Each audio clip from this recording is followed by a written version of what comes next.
The champagne flute slipped from my hand in slow motion, crystal shattering against the limestone floor of the country club terrace. Around me, 200 guests froze mid-conversation, their shocked faces turning toward the spectacle I'd just created. My future mother-in-law's lips pressed into a thin line of disapproval. Her pearls seemed to tighten around her throat. Before we jump back in, tell us where you're tuning in from, and if this story touches you, make sure you're subscribed. Because tomorrow, I've saved something extra special for you. I'm so sorry, I whispered, but the words were swallowed by the collective gasp that followed. What they didn't know, what none of them could possibly understand, was that the glass had slipped not from clumsiness, but from the text message that had just lit up my phone screen. 6 words that would unravel everything I thought I knew about the man I was supposed to marry in 3 weeks. But I'm getting ahead of myself. My name is Emma Castellano, and until that Saturday evening in late October, I believed I was living a carefully curated dream. Marketing director at a boutique firm in Charleston, engaged to Marcus Wellington III, descended from old Southern money and newer tech fortune. We'd met 18 months ago at an art gallery opening, where he'd stood before a Jackson Pollock reproduction, making witty observations about chaos theory and color psychology. He was charming, educated, came from what everyone called good people. I should have known better. The evening had started like any other Wellington family gathering, rigid, performative, exhausting. Marcus's parents, Constance and Marcus Jr., had insisted on hosting our engagement celebration at the Magnolia Oak Country Club, where 3 generations of Wellingtons had celebrated every milestone worth commemorating. The guest list read like a social register directory: judges, senators, old money families whose fortunes predated the Civil War. I'd worn the dress Constance had selected, a demure cream sheath with cap sleeves, pearls that had belonged to Marcus's grandmother, my dark hair swept into an elegant chignon. I looked the part of the perfect Wellington bride, polished, restrained, appropriate. Everything Marcus had spent the past year molding me into. "Darling, you really must be more careful," Constance said, her voice carrying across the terrace with practiced projection. A server appeared instantly to clean up the mess, apologizing profusely as if the accident had been his fault. These things happen when one isn't accustomed to formal settings. The barb landed exactly as intended. My mother had been a nurse, my father a high school history teacher. We'd been comfortable, not wealthy. I'd earned my college degree through scholarships and part-time jobs, not trust funds. To Constance Wellington, this made me perpetually suspect, always one wrong move away from revealing my unsuitable origins. Marcus materialized at my elbow, his hand gripping my arm just a shade too tightly. To anyone watching, it might have looked supportive. I knew better. "Why don't you go freshen up?" he said, smiling for the benefit of our audience while his fingers pressed warningly into my skin. "I'll handle things here." In the bathroom, I locked myself in a stall and finally looked at my phone properly. The message was from an unknown number, but the attachment was clear enough: a PDF file labeled Charleston County Court Records, Marcus A. Wellington III. My hands shook as I opened it. 3 arrests. All expunged from public records sealed by expensive lawyers and family connections. The first was from his sophomore year at UVA, assault charges after he'd put another student in the hospital during a fraternity party. The second came 2 years later, a DUI that had somehow vanished before it reached court. The third was more recent, just 4 years ago.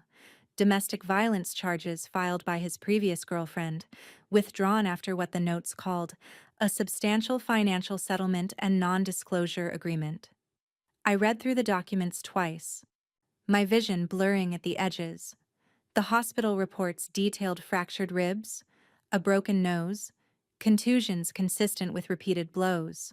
The victim had been 26 years old, a paralegal working at his father's law firm. Just like I was now 28, working in marketing, younger than Marcus, professionally beneath him.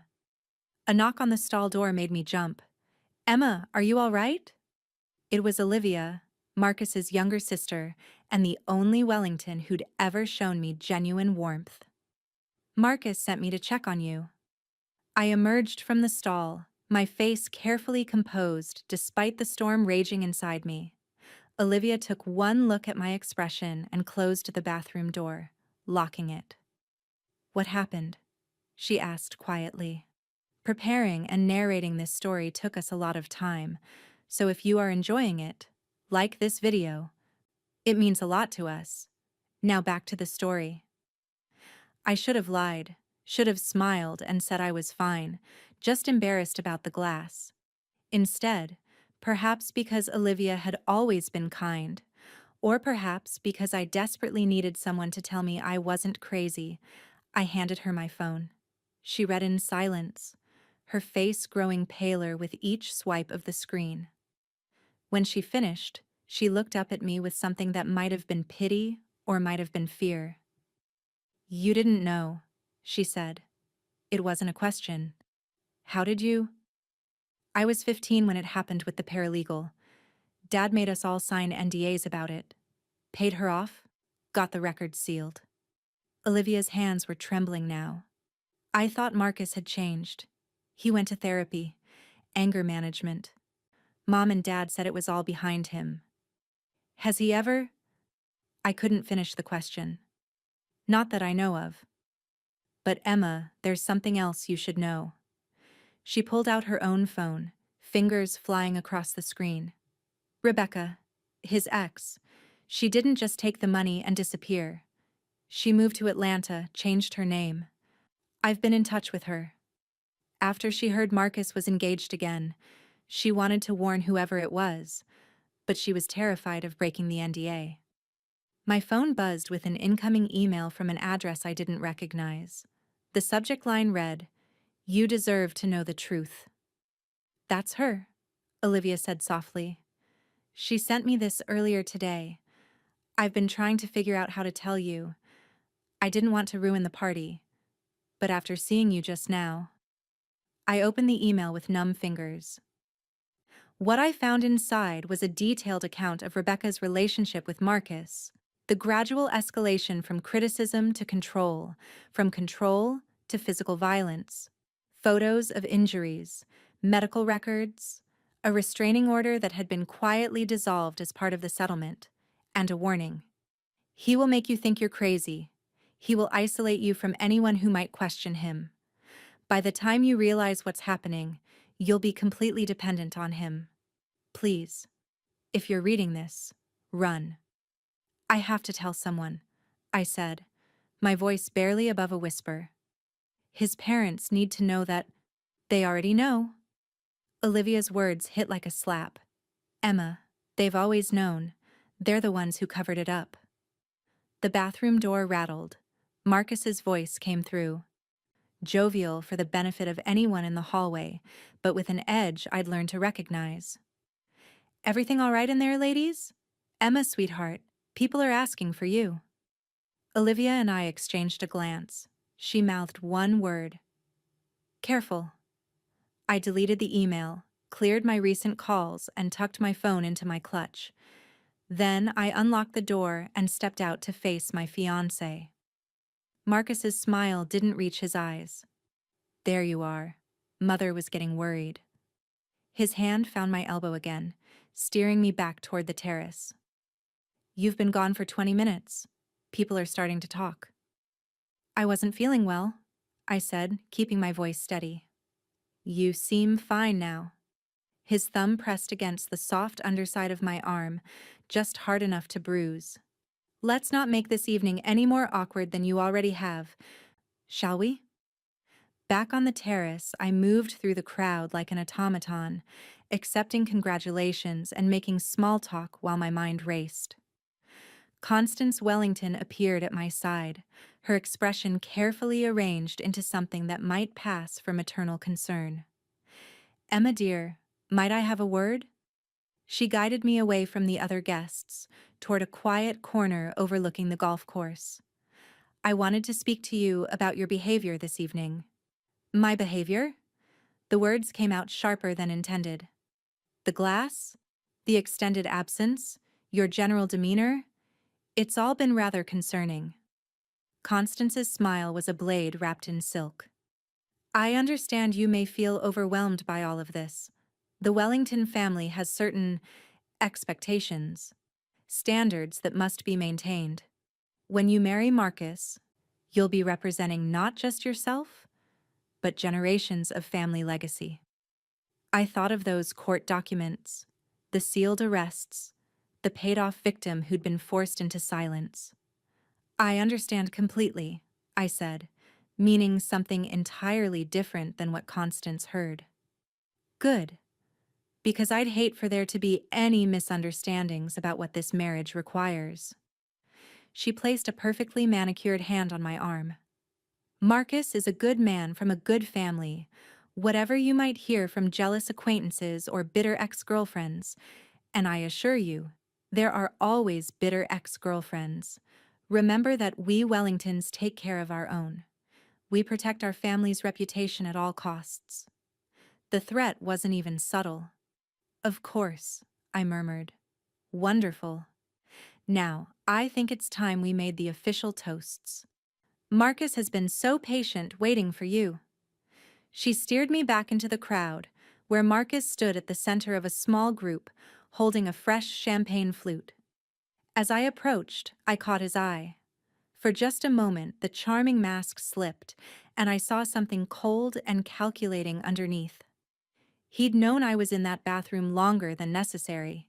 He'd sent Olivia to check on me. Had he suspected what I'd discovered? The toast was everything a Wellington engagement announcement should be. Marcus spoke eloquently about fate and partnership, about building a future together, about how lucky he was to have found someone who understood what family meant. His father made jokes about grandchildren. His mother dabbed at her eyes with a monogrammed handkerchief. I stood beside Marcus, my hand in his, and smiled for the cameras. But inside, I was already planning my escape. The party ended just after midnight. Marcus drove us back to my apartment in his Tesla, one hand on the wheel, the other resting possessively on my thigh. We'd been living separately until the wedding. Constance had insisted on maintaining proper appearances. But Marcus had a key and often stayed over, a trial run for marriage that had increasingly felt less like cohabitation and more like occupation. "You were quiet tonight," he said as we pulled into my parking space. After the bathroom incident. I was embarrassed. "You should be." His tone was light, almost playful, but there was steel underneath. "Do you know how much that party cost my parents? And you managed to make yourself the center of attention within the first hour. It was an accident. It was careless. Just like everything else you do." He got out of the car and came around to open my door, the perfect gentleman for anyone who might be watching. As I stepped out, his hand caught my wrist. "We need to discuss your behavior." Inside my apartment, the mask came off entirely. "What the hell was that tonight?" Marcus demanded, loosening his tie. "You disappeared for 20 minutes with my sister. What were you two talking about?" "Nothing, just girl talk." "Bullshit." He was pacing now, his movements sharp and controlled. "Olivia's been acting strange lately. Did she say something to you? About me?" "No." The lie came smoothly. I'd had months of practice reading his moods, learning when to deflect and when to submit. "She was just being nice. I was upset about dropping the glass." "You're lying." He stopped in front of me, close enough that I had to tilt my head back to meet his eyes. "I can always tell when you're lying, Emma. Your left eye twitches." It didn't. I'd checked. But the accusation itself was a trap.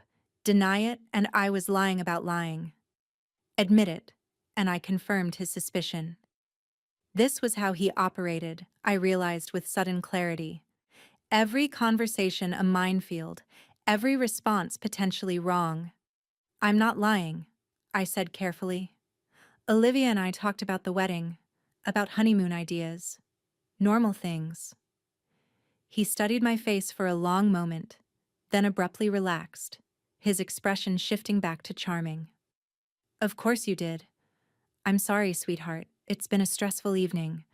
All those people, all those expectations. He pulled me into an embrace that felt more like restraint than comfort. My parents can be overwhelming. I know Mother was hard on you about the glass. She was fine. No, she wasn't. She's a perfectionist, and sometimes she forgets that not everyone grew up with the same advantages. His hand stroked my hair with practiced gentleness. But that's why I love you. You're real, authentic. Not like those vapid trust fund babies I grew up with. It was a script he'd performed before, this hot and cold routine. First the criticism, then the apology wrapped in another insult, then the declaration of love. Keep me off balance, grateful for his affection, constantly trying to prove myself worthy. I pulled back slightly. I should get some sleep. It's been a long night. Not yet.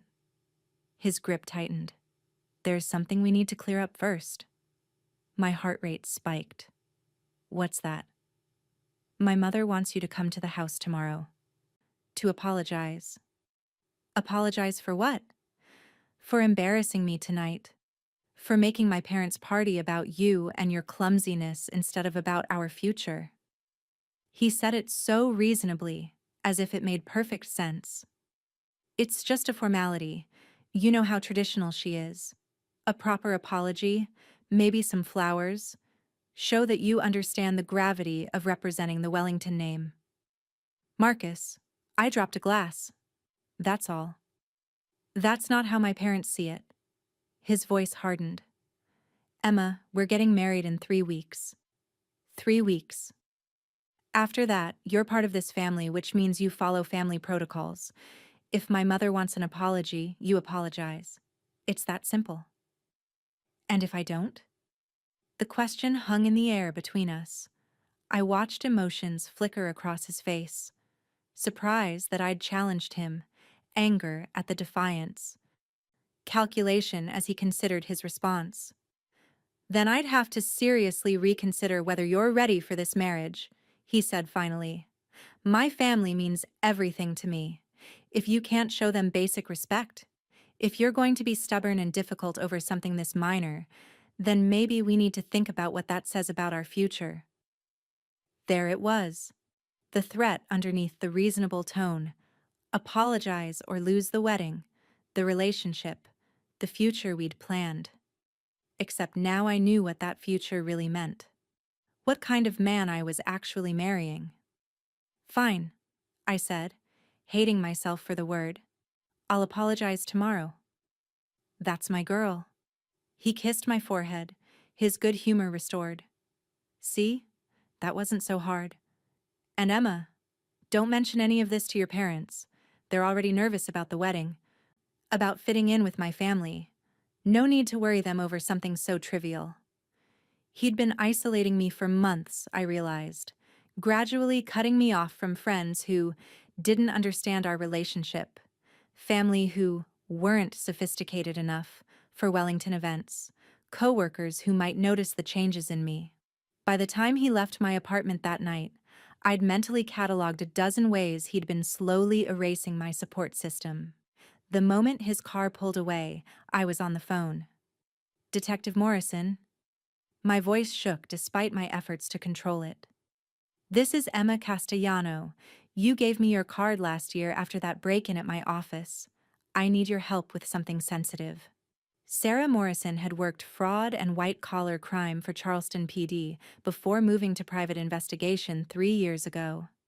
We'd met when someone had stolen laptops from my firm's office, and I'd been impressed by her thoroughness and discretion.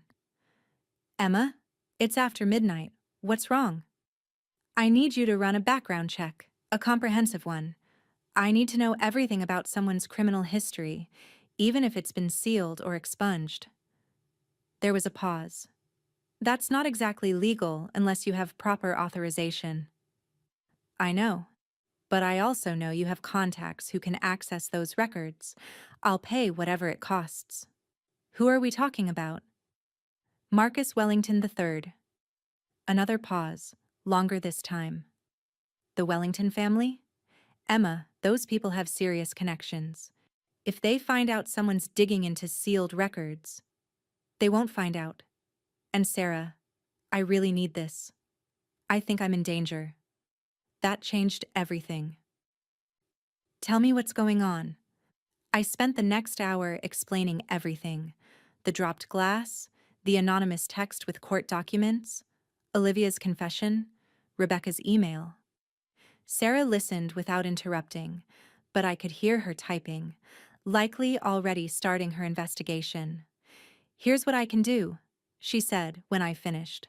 "I have a friend who used to work in court administration. She might be able to access sealed juvenile and adult records if we can give her a legitimate reason. In the meantime, I want you to document everything. Every conversation with Marcus, every interaction with his family, times, dates, what was said. If he's isolating you like you describe, we need a paper trail. And the apology tomorrow? Go. Act normal. But Emma," her voice turned serious, "don't be alone with him. Ever. If what you're telling me is true, if he's following the same pattern as with his ex, the engagement period is when the violence typically escalates. He's about to lock you down legally. Men like that often test boundaries right before the wedding." After we hung up, I sat in my dark apartment, still wearing Constance's chosen dress and borrowed pearls, and tried to figure out how I'd gotten here. What signs I'd missed in those early months when Marcus had seemed so perfect. But I knew the answer. I'd been blinded by the fairy tale, the successful, handsome man from a prominent family who'd chosen me, ordinary Emma Castellano, to be his wife. I'd ignored the small cruelties, the gradual changes he'd demanded, the way he'd slowly reshaped me into someone I barely recognized. My phone buzzed. Another email from Rebecca's anonymous account. This one contained a single sentence. "Trust your instincts. Trust yourself. You already know the truth." I forwarded it to Sarah, added it to the folder I was building, and tried to sleep. Tomorrow, I would go to the Wellington estate and apologize for the crime of dropping a glass. I would smile and play the part they expected. But I was done being the perfect Wellington bride. The Wellington estate sat on 30 acres of manicured grounds in the historic district, a sprawling antebellum mansion that had been in the family for 6 generations. Spanish moss dripped from ancient oak trees lining the drive. The house itself was a monument to old money. White columns, black shutters, a veranda that wrapped around the entire structure. I'd been there dozens of times, but never before with the knowledge I now carried. Constance met me at the door, dressed in a crisp linen pantsuit, her silver hair perfectly coiffed. "Emma, darling, thank you for coming." Her tone suggested she'd expected nothing less than my complete compliance. "Of course. I wanted to apologize for last night. Let's discuss it in the study. Marcus and his father are playing golf, so it's just us girls." She led me through halls lined with family portraits, generations of Wellingtons staring down with varying degrees of judgment. "I've asked Olivia to join us as well. I thought it would be good to clear the air with the whole family." Olivia was already in the study when we arrived, perched nervously on the edge of a leather chair. She met my eyes briefly, and I saw the apology there. The warning. Whatever was about to happen, she'd known it was coming. "Please, sit." Constance gestured to the chair across from her desk. "Emma, I want to be very direct with you. Last night's behavior was completely unacceptable." "I know, and I'm truly sorry. Dropping that glass was careless, and I understand how it reflected poorly on—" "I'm not talking about the glass." Constance's voice cut through my apology like a knife. I'm talking about whatever conversation you had with my daughter in that bathroom. Whatever poisonous seeds she may have planted in your head about my son. My blood went cold. I don't know what you mean. Please don't insult my intelligence. Olivia confessed everything this morning. She told you about Rebecca. Showed you things that were meant to remain private. Family matters that have been dealt with and put to rest. Constance's eyes were hard as diamonds. I want to be very clear about something, Emma. My son made mistakes when he was younger. Yes, there were incidents. Yes, there were consequences. But those situations were handled appropriately, and Marcus has done everything asked of him. Therapy, anger management, community service that was kept private to protect everyone involved. Protect everyone? The words came out before I could stop them. Or protect Marcus's reputation? Both. Constance didn't even pretend otherwise. Emma, you need to understand how the world works for families like ours. We have responsibilities, legacies to maintain. When someone in the family makes a mistake, we fix it. We make amends. We ensure it doesn't happen again. We don't allow one person's error to destroy generations of good standing. He put someone in the hospital. An unfortunate altercation between two young men who'd been drinking. The other boy was equally at fault. The fight was mutual. Marcus's father ensured both parties received proper medical care and legal representation. And the domestic violence charge? Constance's expression didn't change. A vindictive ex-girlfriend who saw an opportunity for a payday. Rebecca was unstable, manipulative. She deliberately provoked Marcus, created situations designed to make him lose control, then ran to the authorities when he finally reacted. It was entrapment, plain and simple. That's not what the medical report said. Those reports were taken out of context. Rebecca hurt herself and blamed Marcus. It's a tale as old as time. A woman scorns, then seeks revenge through whatever means necessary. She leaned forward, her voice dropping to something almost confidential. Emma, I'm going to be frank with you. You're not the first woman Marcus has brought home. You're not even the second. But you're the one he's chosen to marry, which means something. It means he sees potential in you. Don't throw that away because my naive daughter fell for a con artist's sob story. I looked at Olivia, who was staring at her hands, her face flushed with shame or anger. I couldn't tell which. Rebecca wasn't lying, I said quietly. How would you possibly know that? You've never met her. You've only seen whatever carefully edited version of events she wanted you to see. Constance stood, moving to a cabinet where she pulled out a thick file folder. Since we're being transparent, let me show you what Rebecca was really like. She dropped the folder in front of me. Inside were photos of Rebecca at clubs, clearly intoxicated. Text messages taken out of context that could be read as threatening. Bank statements highlighting large deposits around the time of the settlement. A psychiatric evaluation that mentioned borderline personality disorder. This is what Marcus endured for 2 years, Constance said. A woman who was emotionally unstable, financially motivated, and willing to destroy a good man's reputation to get what she wanted. When Marcus finally ended the relationship, she went nuclear. The charges, the restraining order, all of it was revenge. Then why did you pay her off? Because fighting it would have been more expensive and more public. Sometimes, Emma, discretion is the better part of valor. We gave Rebecca what she wanted, money and a clean exit. And in return, she agreed to stop her campaign of harassment. Everyone won. It was a compelling narrative, told by a woman who'd clearly spent years perfecting it. If I hadn't seen those court documents, if I hadn't read Rebecca's detailed account, if Sarah Morrison wasn't at this moment pulling sealed records, I might have believed it. I understand, I said, because that's what they wanted to hear. Good. Then we can move forward. Constance returned to her seat. Now, about the apology.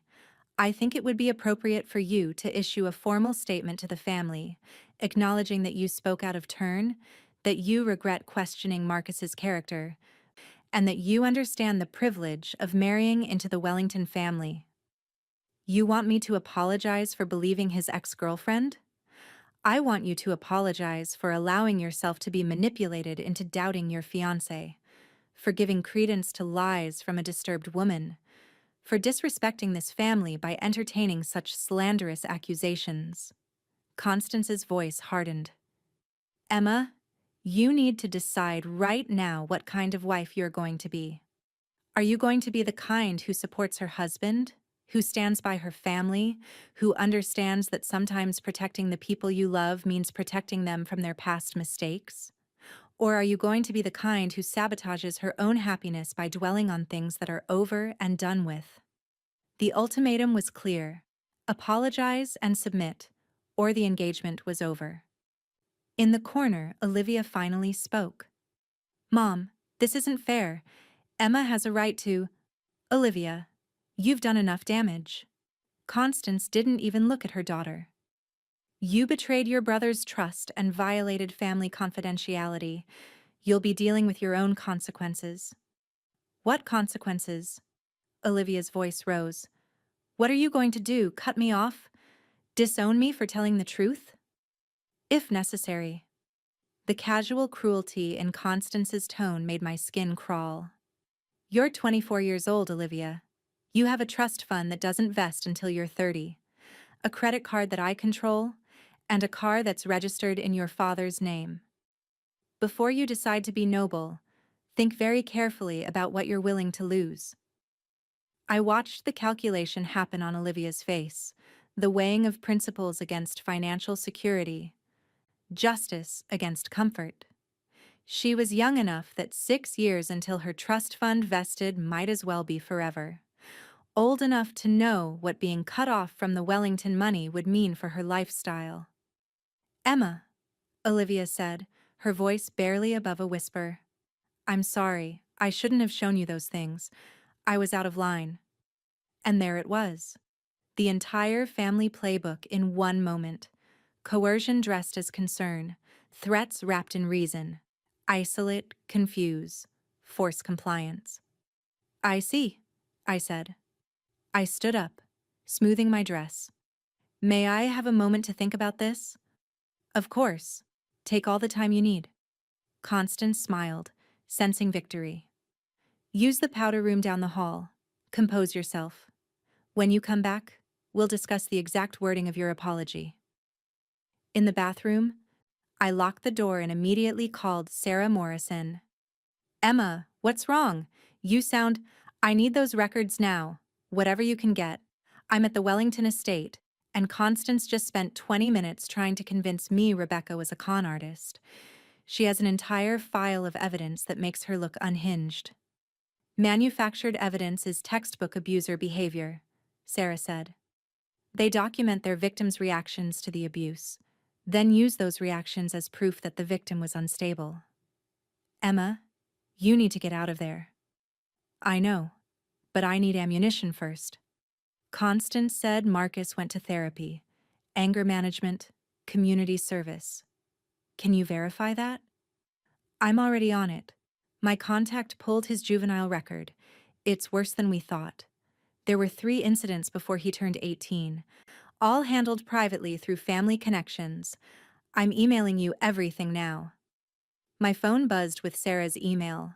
The attached documents painted a disturbing picture. Marcus at 15, assaulting a girlfriend at boarding school.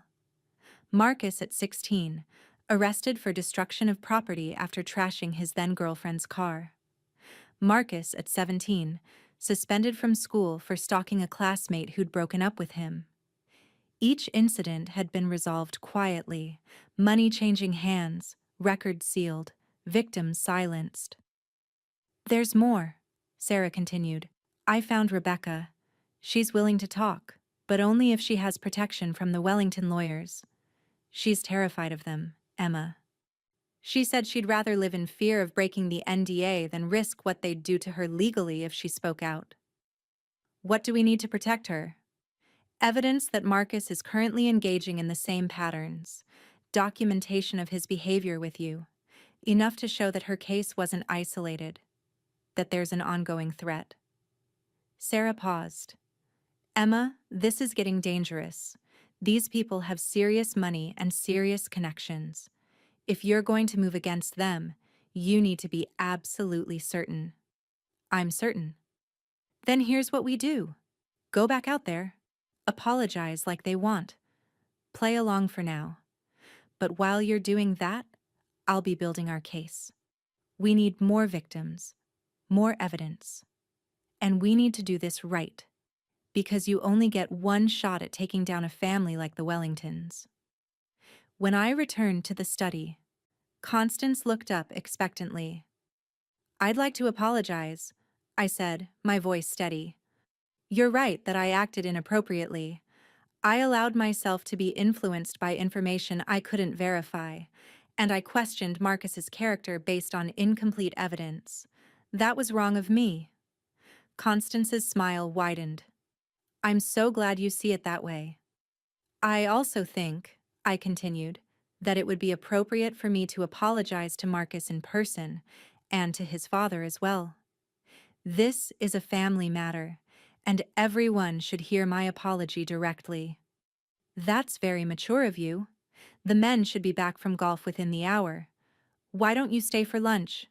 We can address this as a family, put it all behind us, and move forward with the wedding planning. Lunch at the Wellington estate was an exercise in psychological warfare. Marcus and his father arrived to find me sitting in the formal dining room, properly contrite, ready to offer my apologies. The whole family gathered around the mahogany table that could seat 20, and I delivered my carefully prepared statement. I want to apologize for any confusion or doubt I may have caused, I said, meeting each of their eyes in turn. I realize now that I allowed myself to be misled by someone with an agenda. I trust Marcus completely, and I'm honored to be joining this family. Marcus reached across the table to take my hand. I appreciate that, sweetheart. I know this hasn't been easy for you. It hasn't, I agreed, which is why I think it's important that we're all completely honest with each other going forward. No more secrets, no more surprises. Something flickered in Marcus's eyes. Suspicion, maybe. Or calculation. Of course, transparency is the foundation of any good marriage. I'm glad you feel that way. I turned to Constance. I was actually hoping you might share some stories about Marcus growing up. I feel like there's so much of his past I don't know about. The tension around the table was palpable. Marcus Sr. cleared his throat. Emma, darling, I'm sure those old stories would bore you to tears. Not at all. I want to know everything about the man I'm marrying, the good and the bad. Every relationship has rough patches, right? It's how we handle them that matters. Constance's smile had frozen on her face. Perhaps after lunch, Emma and I could look through some photo albums. Would that satisfy your curiosity? That would be lovely, I said, though we both knew she'd only show me the sanitized version of Marcus's life. The rest of lunch passed in careful conversation. Wedding details, honeymoon plans, the renovations they wanted to make on the house Marcus had bought for us in the historic district. Another Wellington property, of course. Everything was always under their control. As we ate, I couldn't stop thinking about those sealed juvenile records, about the pattern that had started so young and never truly ended. Marcus had learned early that his family would protect him from consequences, that money and connections could make any problem disappear. He'd had almost 20 years of practice manipulating the system, refining his techniques, but he'd never encountered someone who was deliberately documenting everything. After lunch, while Constance was showing me those sanitized photo albums, my phone was recording every word. When Marcus pulled me aside to thank me for being reasonable, I made sure to note the exact time and what he said. When his father made comments about how important it was for Wellington wives to be supportive and discreet, I committed it all to memory. I was building my case one interaction at a time. By the time I left the estate that evening, everyone seemed satisfied that the crisis had passed. Emma had seen the error of her ways. She'd apologized appropriately. The wedding could proceed as planned. What they didn't know was that while I'd been at the estate, Sarah Morrison had been interviewing Rebecca, getting her full statement on record, documenting everything the Wellingtons had done to silence her. Building a timeline that matched exactly with the patterns Marcus was now showing with me. What they didn't know was that Sarah had also tracked down the paralegal from Marcus's father's firm, the one who'd filed the domestic violence charges. She'd agreed to talk, NDA be damned, because she'd heard Marcus was engaged again and couldn't live with herself if she stayed silent. What they didn't know was that I'd already consulted with 3 different lawyers about how to break an engagement, how to protect myself legally, and what evidence would be needed if the Wellingtons decided to come after me for defaming their son. I'd spent the entire day playing the compliant future daughter-in-law. But by the time I drove away from that estate, I had everything I needed to burn their carefully constructed facade to the ground. The only question was when to light the match. The week after my apology passed in a strange blur of normalcy and subterfuge. To the outside world, Emma Castellano was the perfect bride-to-be, counting down the days until her fairy tale wedding. Behind closed doors, I was systematically building a case that would shatter the Wellington family's carefully maintained image. Sarah Morrison worked around the clock, and her findings were damning. She'd located 4 more women, 4 victims who dated Marcus between Rebecca and me, relationships that had never made it to the altar but had followed the same disturbing pattern. Charm offensive, gradual isolation, criticism disguised as concern, then escalation to control and intimidation. 2 had experienced physical violence. All had been paid off or frightened into silence. The Wellingtons have a system, Sarah told me during one of our clandestine meetings at a coffee shop across town. They monitor Marcus's relationships. When things start going south, they intervene before it gets public. Usually with money, sometimes with legal threats. They've been doing this since he was a teenager. How is that possible? How does no one know? Because they're very, very good at it. And because people like the Wellingtons exist in a different world than the rest of us, they have private investigators who find the victims before they go to police, lawyers who offer settlements that come with ironclad NDAs, connections that can make court records disappear. Sarah pushed a thick folder across the table. But here's the thing, they've never dealt with someone who had advance warning. You knew what you were walking into. You've been documenting everything. That changes the game. The folder contained statements from all 4 women, along with copies of their settlement agreements. Each NDA had the same clause. The women couldn't discuss their relationships with Marcus Wellington III, couldn't disparage the Wellington family, couldn't contact any future romantic partners of Marcus's. Violation would result in immediate legal action and repayment of settlement funds with interest. These NDAs are probably unenforceable, I said, scanning the documents. They're essentially covering up crimes.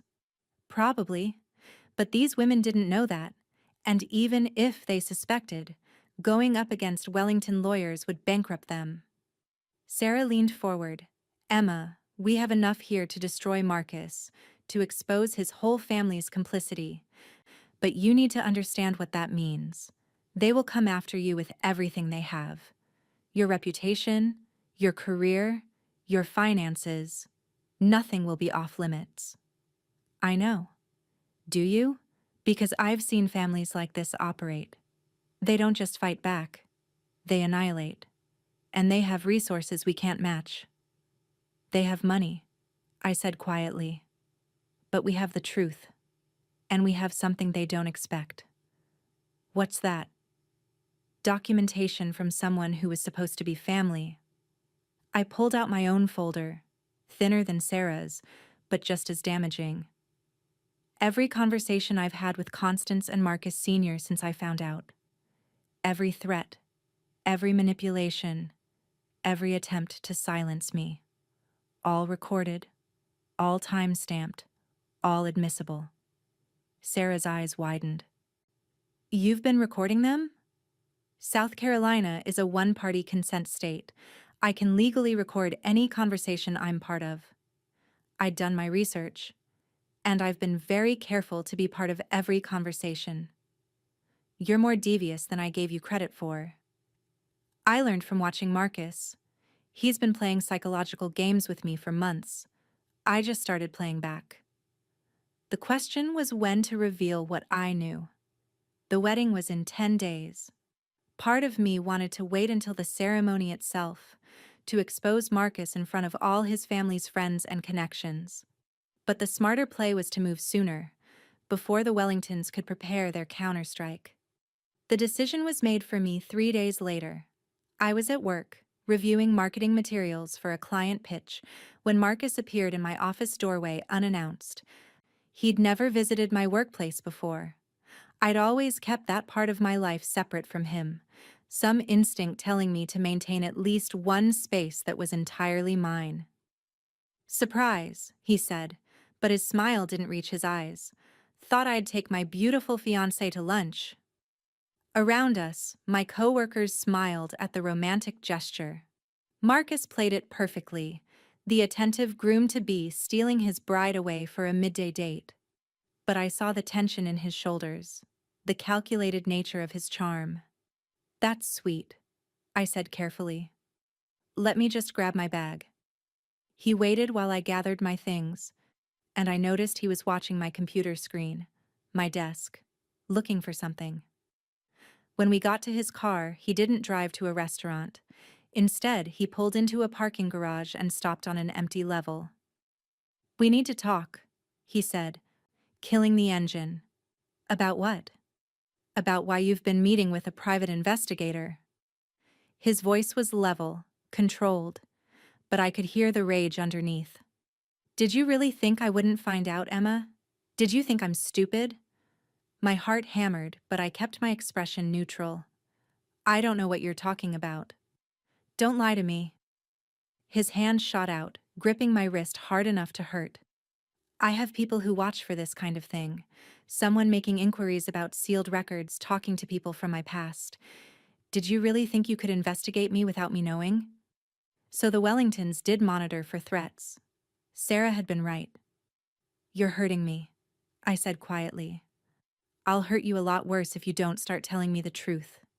He twisted my wrist, and I gasped. "What has that investigator told you? Who has she talked to?" This was it, the moment where the mask came completely off. Where Marcus showed me exactly who he was when things didn't go his way. I'd known it was coming, had prepared for it, but the reality was still terrifying. "She told me about the others," I said. "About the women before me. About what you did to them. What I did." He laughed, sharp and bitter. "Is that what they said? That I'm some kind of monster?" "Emma, those women were unstable, manipulative. They tried to trap me. And when that didn't work, they tried to destroy me." "That's not what the hospital reports say." His grip tightened. "Those reports are lies, exaggerations. You don't understand what it's like, dealing with women who are so desperate to lock down a Wellington that they'll hurt themselves just to make me look bad."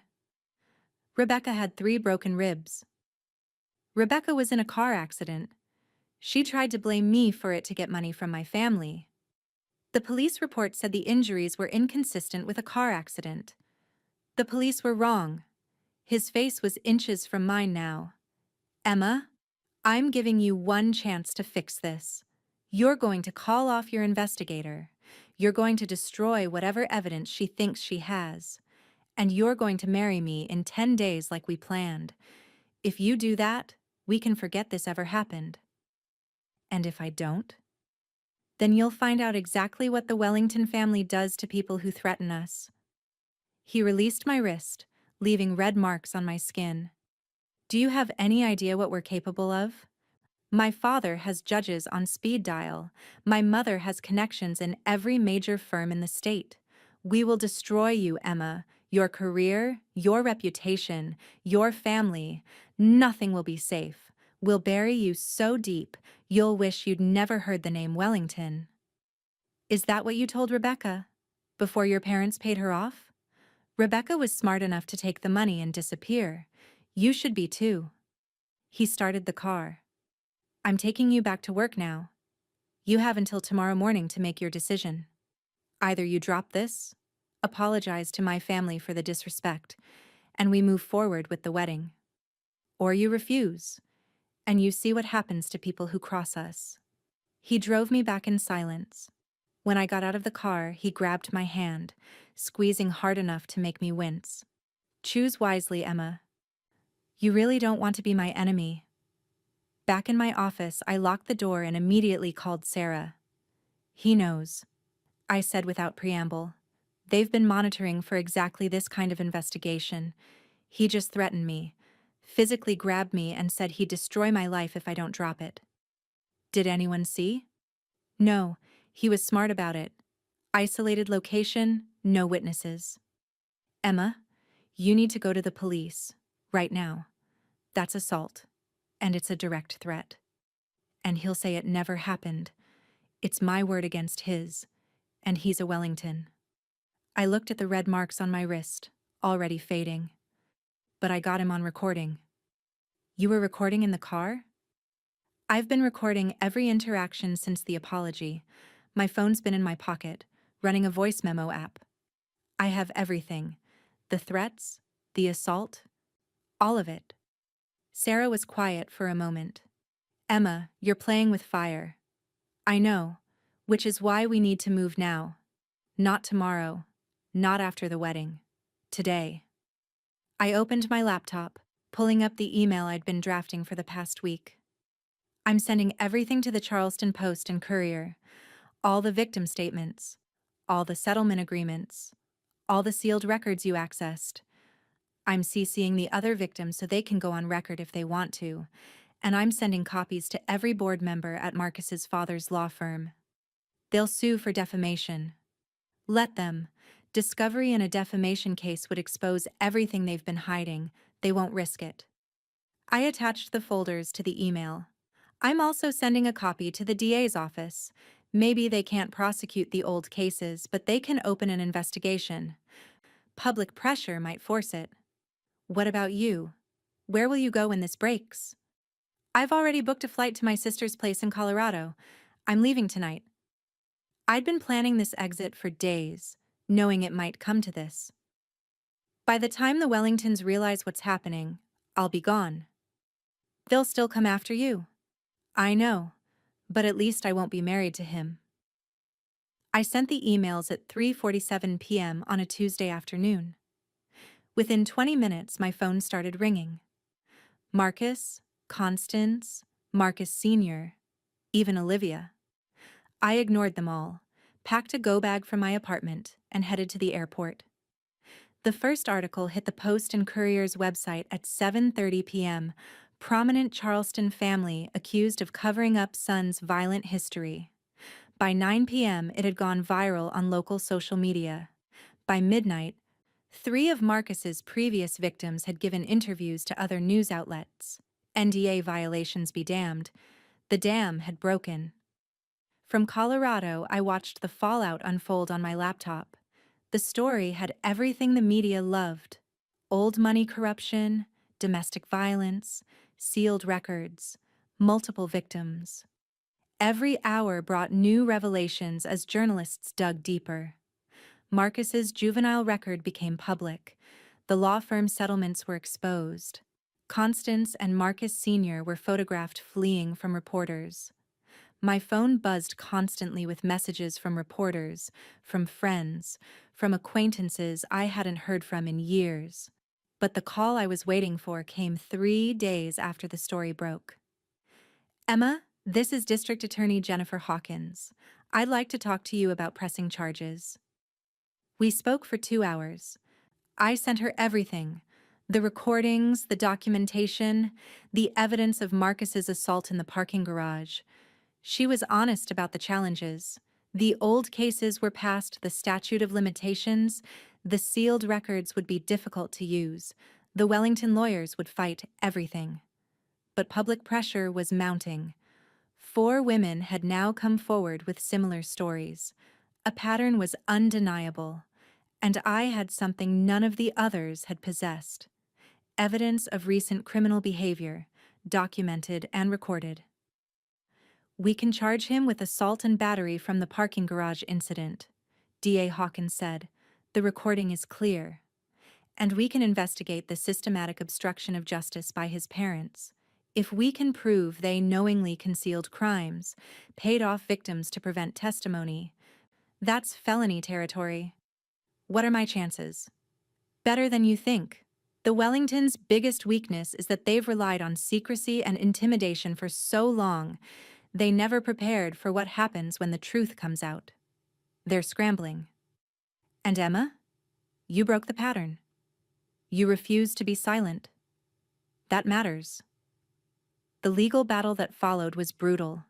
The Wellingtons hired a team of lawyers who attacked my credibility, my character, my motives.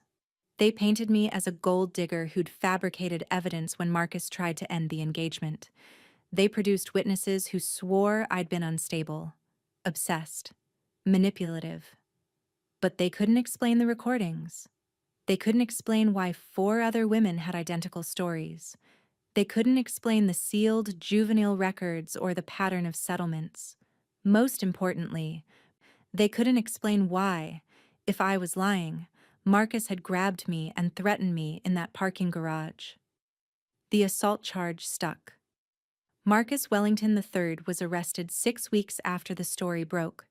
His parents were charged with obstruction of justice and witness tampering. Their law firm was under investigation. The family's reputation, built over 6 generations, crumbled in a matter of months. But the moment that changed everything came during the preliminary hearing.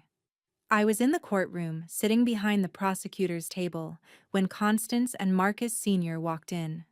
They looked older, diminished. The confident social arbiters I'd met at that engagement party were gone, replaced by frightened people facing the destruction of everything they'd built. As they passed my row, Constance stopped. For a long moment, we looked at each other. Then, quietly enough that only I could hear, she said, "We should have known better." "Known what?" I asked. "That you were different from the others. That you wouldn't break." She glanced at Marcus, sitting at the defense table, his expensive suit no longer quite hiding the reality of his situation. "We thought we could control you. We were wrong." Marcus Sr. stepped forward then, his voice barely above a whisper. "For what it's worth, I'm sorry. Not sorry we got caught. Sorry for what we let him become. We enabled a monster because we were too proud to admit our son had problems we couldn't fix with money." "Then help fix it now," I said. "Testify. Tell the truth. Stop protecting him." They looked at each other, decades of marriage communicating in a glance. Then Constance nodded slowly. "Our lawyer will be in touch with the DA's office." 2 days later, Marcus's parents made a deal. In exchange for reduced charges and no jail time, they would testify fully about their role in covering up Marcus's crimes. They would provide documentation of every settlement, every sealed record, every victim they'd paid off. They would expose the entire system they'd built to protect their son. The plea agreement required one more thing: a public apology to all of Marcus's victims. The press conference was held on a cold morning in February, 3 months after that disastrous engagement party. Constance and Marcus Sr. stood before a wall of cameras and read a statement that their lawyers had undoubtedly written, but that they delivered with what seemed like genuine remorse.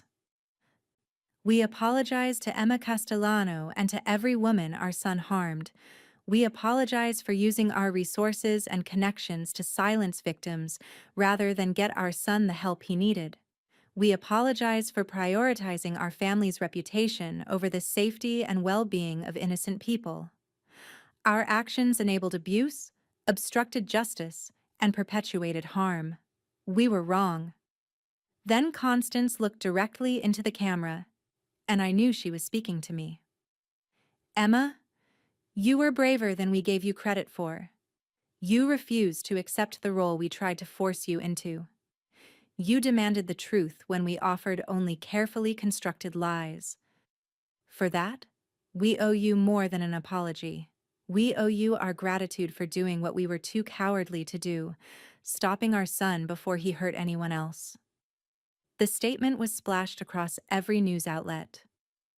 The Wellingtons' apology to me became a viral moment, analyzed and dissected by legal experts and domestic violence advocates.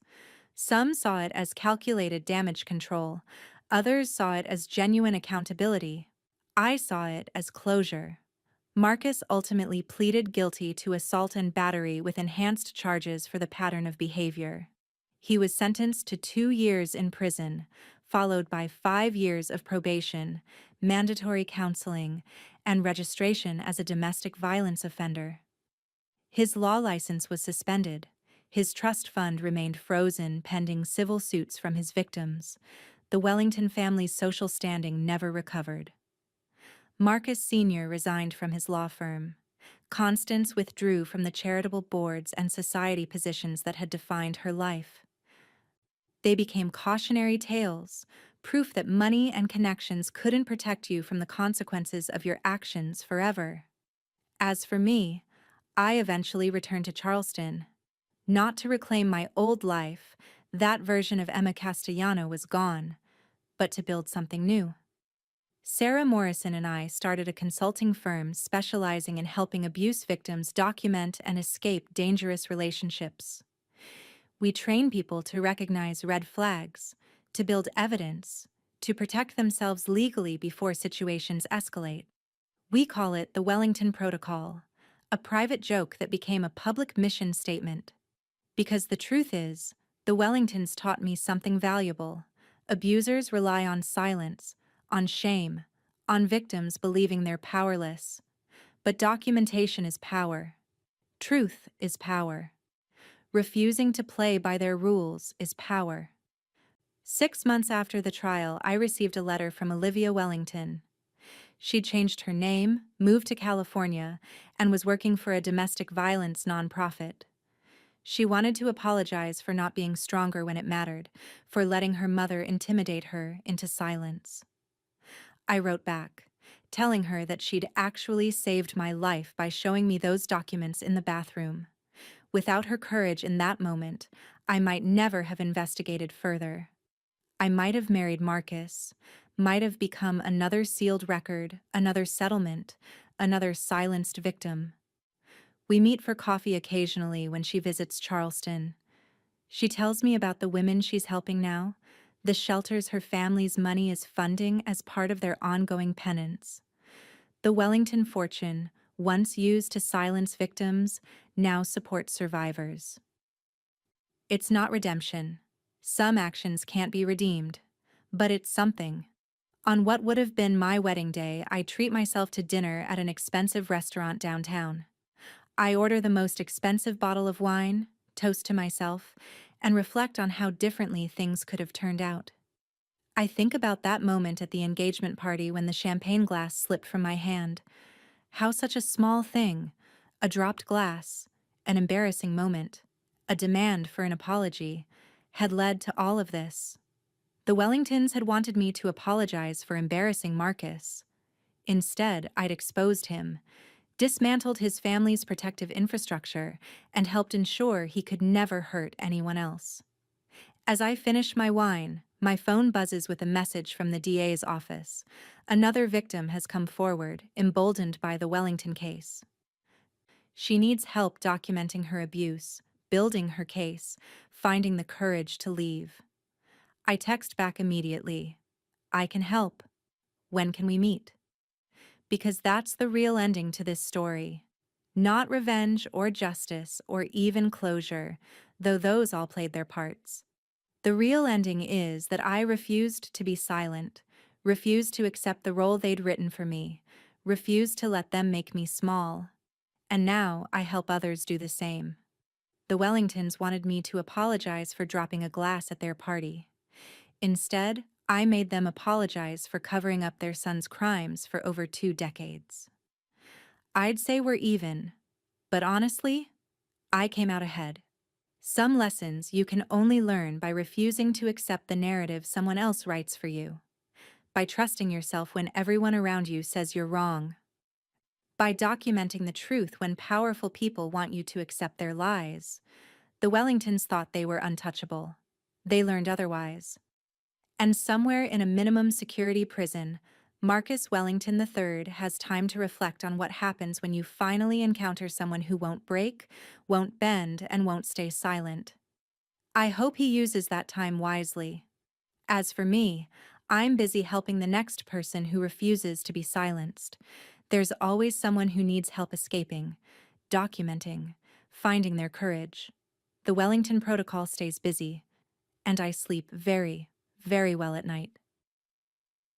End. Up next, you've got 2 more standout stories right on your screen. If this one hit the mark, you won't want to pass these up. Just click and check them out. And don't forget to like, subscribe, and turn on the notification bell so you don't miss any upload from us.